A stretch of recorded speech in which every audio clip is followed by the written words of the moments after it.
We're gonna review that a little bit and go back through those slides that we did. We're gonna take some time. No, you guys, okay. I love your persistence. I love that. But I want you guys to be engaged, okay? And when it is time, you guys will have this to study from. But in the meantime, I want you guys to be engaged with me, okay? So we're gonna go kind of skim through what we already covered last week, right? We're gonna spend a little bit more time talking about the clock analogy, looking at some vessels, and then we're gonna have some practice.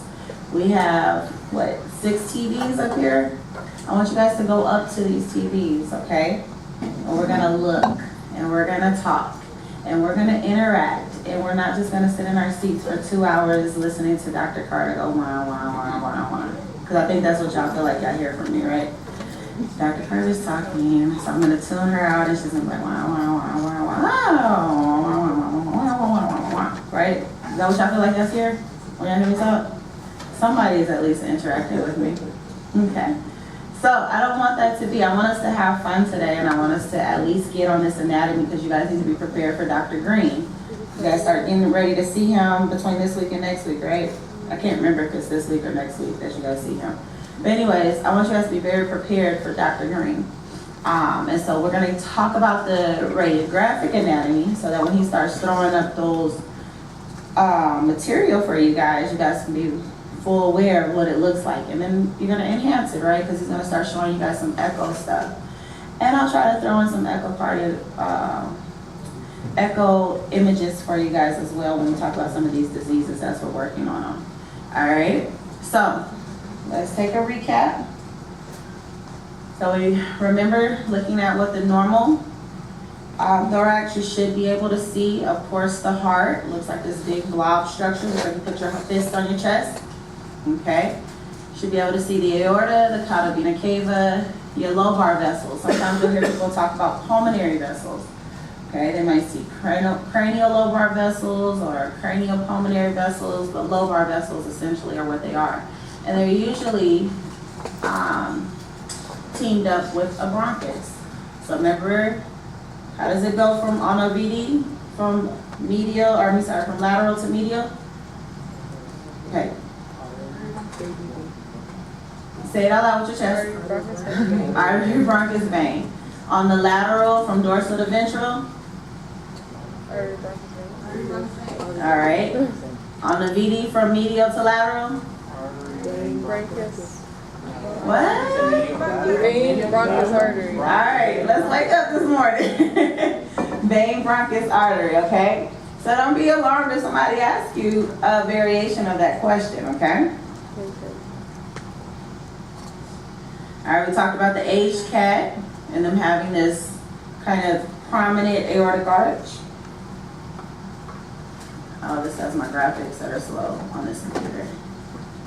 So bear with me. All right, then we talked about these parameters. We talked about how to assess the size.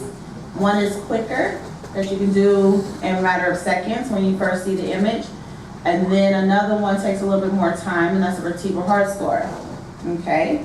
Everybody remember the parts of the vertebral heart score? Shout one out. Long axis. Short axis. T4. Carina. Give me another one. Cauda vena cava. Apex. What's paired up? Where do you go from the carina to the what? Apex. Apex of the heart. And then you go from the cauda vena cava to what? Cranial border. Say it out loud. You got it? Be proud of yourself. Yes, there we go. Be proud and say it loud, right? That you know what you're talking about. Okay? And then some of our other subjective parameters, remember we talked about localizing where these structures are causing these enlargements. So this helps us further dial down our differential. So we talk about the clock analogy, most commonly used on the DV and the BD. We talk about the pulmonary vessels. Okay, and then we're going to get ready to talk more about those and how you kind of differentiate if it's veins versus arteries or both, because that also helps you further classify. Okay, And the same thing with the cranial and cardiac waist on the lateral and the elevation of the carina on the laterals. All right, so you guys remember this. We talked about the cardiac silhouette and the intercostal spaces. Gotta go through my little animations because this computer. Okay, so that was a big heart. Okay, vertebral heart score. You guys told me all of those parts, marvelous. Gotta go through the animations. Okay, then we're gonna localize the abnormals. All right, we talked about the clock analogy and what we see. You guys got this cool little diagram. Okay, and then remember, you gotta start, when you're looking at it on the DVD, you're gonna start with midline at 12 o'clock. And remember, the aortic arch is gonna be the start of your merry-go-round. Okay, so from 11 to 1 and then go on around. So if you kind of recognize your orders in clockwise formation, you'll be okay. All right, gave you this cool little chart, and we're gonna practice some more of this. And I'll be toggling back and forth through the pictures, so don't fret. Okay, we talked about the clock analogy on lateral view. Not as commonly used, but for the most part, you're gonna put that 12 o'clock mark near the carina. Okay, and this is gonna be more so to talk about your chambers and what's enlarged. Again, this one is loosely, it's a projection. This one is not as commonly used because other areas or other parameters we use to look at the chambers include the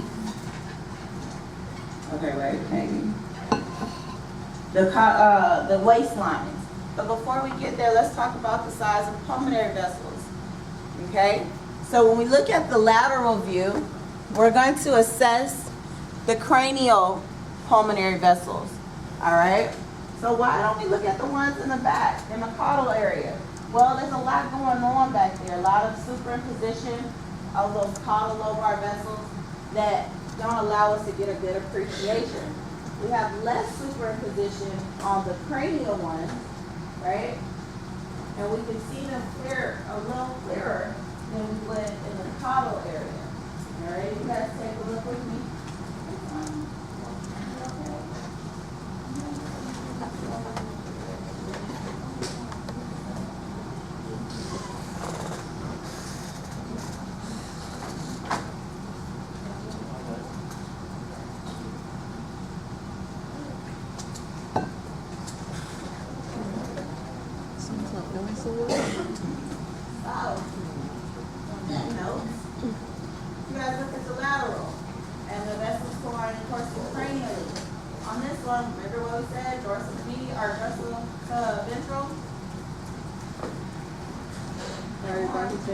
I'm not just talking today. You have to talk about dorsal to ventral on the lateral. All right. So looking at this on this lateral, what would be the vessel that you guys think is the largest? Sorry. On the lateral, from dorsal to ventral is artery bronchial. Yes. Okay. That's from medial to lateral.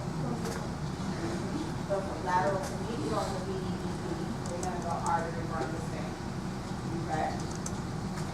And I said, sometimes you might hear that differently. Was it medial to lateral or was it ventral to dorsal? We need to know those orders. Okay? So on this one, on this lateral, what you guys suspect is the enlarged vein. The enlarged vessel is the vein. Okay, everybody appreciate that? No. Have you guys get up? Can you point it out? Now y'all can get up though and try to look for it yourself first before I point it out.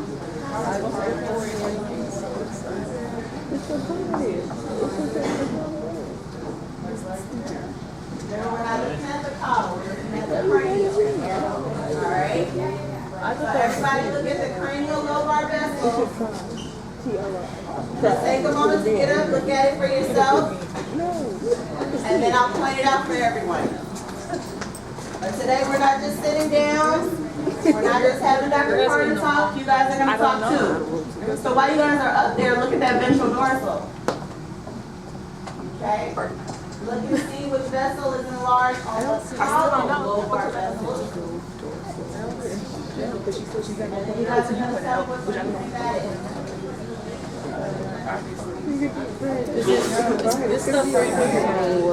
Be aware when you're looking at the BD or the DV, what lives right a midline is the collagen cable. So again, phrase that we like to use. That's your normal anatomy. Okay? So that's important when we're looking at that area on the BDBV, on whether or not we're looking at an enlarged vessel or if we're looking at the normal collagen cable. All right, has everybody had a chance to look? Get up if they needed to? Okay? So,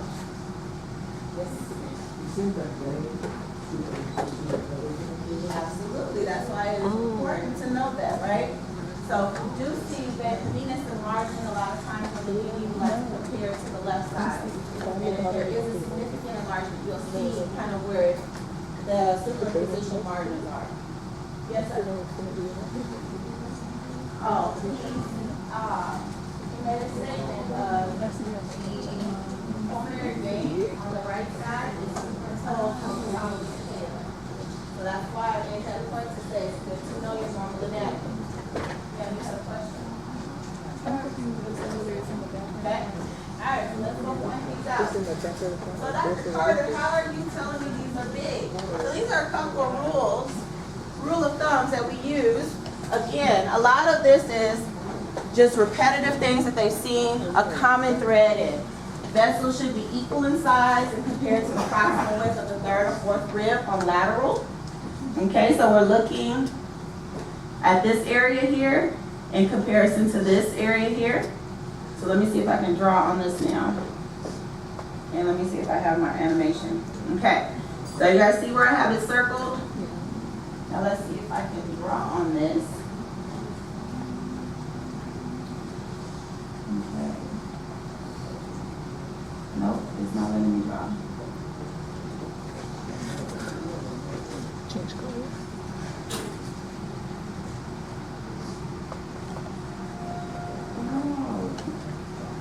Okay. Where is this? So if you guys look at the vein, everybody agree that that's the vein? And you look at this width, one, look at it as compared to the artery. Significantly enlarged, almost looks like it's double in size. Then you look at it, come on arrow, to the width of the rib. Okay, get your nice clean cut rib that you can compare to. If you guys can't see from your seats, please get up and look. This is a very interactive. It causes you want to look at them, and you can get up and look at them. Okay. When you're looking at the BDDV, now we're comparing the vessels to the ninth rib. Okay. A lot of times you'll see us compare the right side. And which vessel did you guys think this was? That's the artery. Say it. Artery. Artery. Yes. Good job. So you guys can kind of see where it branches, and look how thick it is. It's almost the same size as the caudal vena cava, right? Should not be that big. And that's also one of those subjective, kind of unspoken ways to kind of compare the size of your vessels, especially in these, this image here. But you see how it kind of just comes down and then it tapers, okay? So this is compared to the width of the the ninth. So 1, 2, 3, 4, 5, 6, 7, 8, 9. So you kind of see in this area where if you're perpendicular, it should make a nice square, okay, for the most part. But when it's more enlarged, it'll make more of a rectangle as it crosses over that ninth rib. All right? This is important because you're going to talk about this again and revisit this when you talk about cardiac diseases in medicine. Okay, so we're spending a lot more time on this because you guys are about to get a whole slew of information on cardiac. All right? And we're going to do our best to kind of supplement one another as far as imaging is concerned so that you guys can be day one cardiologists somewhere. We're going to get you close enough though, okay? All right. Everybody cool?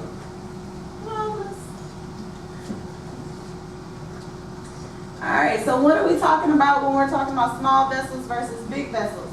You guys did amazing that first day when I asked you guys what are some differentials for microcardia and hypovascular. Usually we're going to see these together. Okay? So this is just an example of a small heart.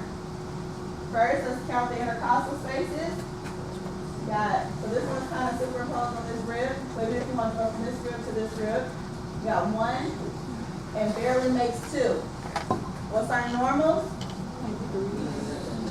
For a standard dog or deep-chested dog is what?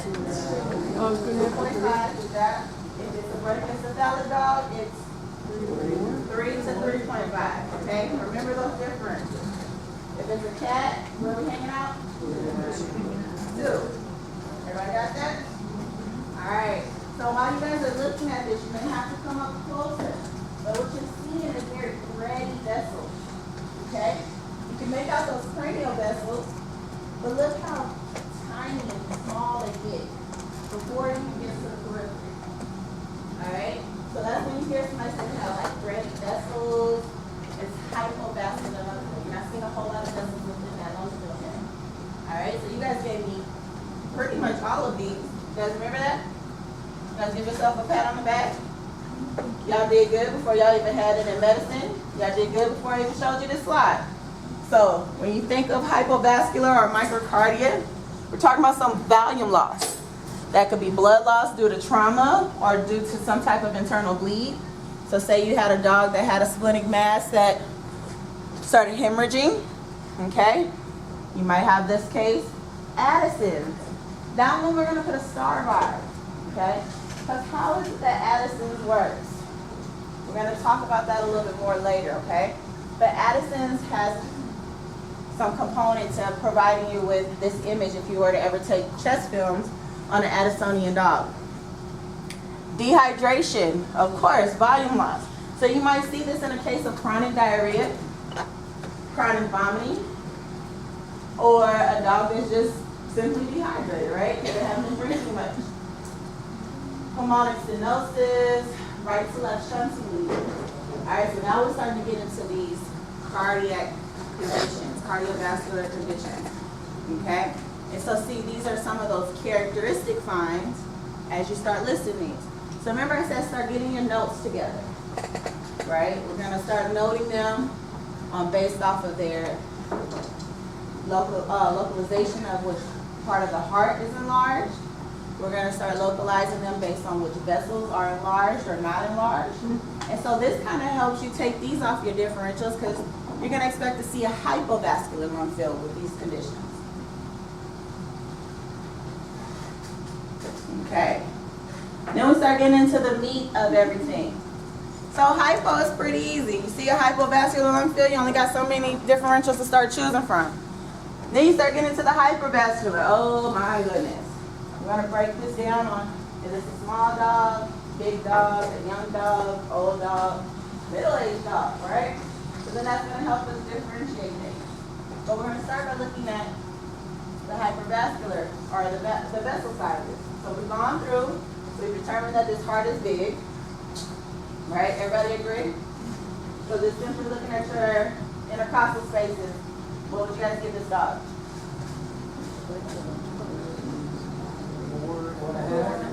4. Yeah, I would give him about 3.5 to 4. Someone said 4.5. I'll take that because if you look at the apex, it's just shy. Okay? And so if you add that with the cranial margin, you can probably get a 4.5. That's a real big heart. Okay, if you look at the ventral dorsal view, you have some bulges going on, right? So we're looking at that clock analogy. So we're going to get there and figure that out. But in the meantime, you guys already saw this when we pointed out those vessels being enlarged and which ones were. Now you're going to break it down further. That's why I said it's important to know artery, bronchus, vein, and in which order you see them on the image. Because now if you see an enlarged artery, you have a couple of differentials. If you see enlarged veins, you have a couple of differentials. If you see both, there's differentials there. Okay? So it helps you narrow down your thought process. So you guys are going to commonly hear, be prepared. Dr. Martin comes to you and you tell her the dog has cardiomegaly, has a hydrovascular lung field, guarantee she's going to ask you which vessels are enlarged. All right? Now you guys can be prepared to tell her that, because that helps her and you determine where you go to next. Excuse me.